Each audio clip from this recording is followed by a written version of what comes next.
বিসমিল্লাহির রহমানির রহিম। আলী হায়দার, মানবাধিকার সামাজিক উন্নয়ন কল্যাণ পরিষদের চেয়ারম্যান।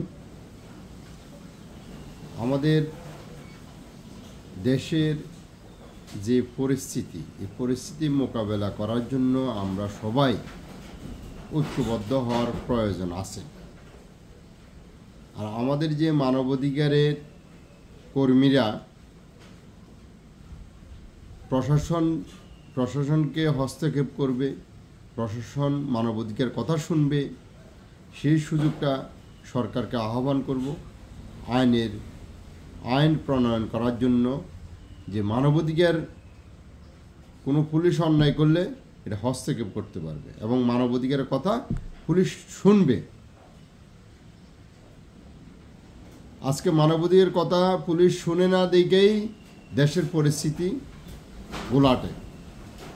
জনগণ পুলিশ থেকে সেবা পাচ্ছে না, সঠিকভাবে কোনো সেবা পাচ্ছে না। তো মানবাধিকার তরফ থেকে আহ্বান করা হবে সরকারকে এবং প্রশাসনকে যে আপনারা মানবাধিকারকে সম্মান করুন, মানবাধিকারের দৃষ্টি আকর্ষণ করুন, মানবাধিকারের কথাগুলো শুনুন। কারণ মানবাধিকারের সংখ্যাগরিষ্ঠ সারা বাংলাদেশে, সারা পৃথিবীতে ছিটানো আছে। মানবাধিকার ঐক্যবদ্ধ, মানবাধিকারকে ফলো করুন, না হলে নচেত সাধারণ জনগণ কোনো সুফল আপনাদের থেকে পাবে না। যাই হোক, জনগণকে বলবো, আপনারা শক্তিশালী মানবাধিকার সংগঠন গড়ে তুলুন, অন্যায়ের বিরুদ্ধে কথা বলুন, অন্যায়কে প্রতিহত করে ন্যায়ের পক্ষে চলে আসুন।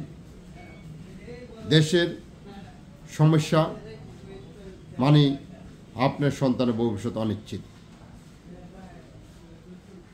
আপনার সমাজের সমস্যা মানে আপনার সন্তানের ভবিষ্যৎ অনিশ্চিত।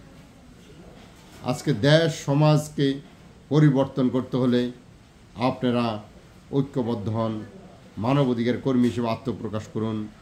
ইনশাআল্লাহ দেখবেন মাদক সন্ত্রাস ফরমালিন মুক্ত সভ্য সমাজ গড়ে উঠবে।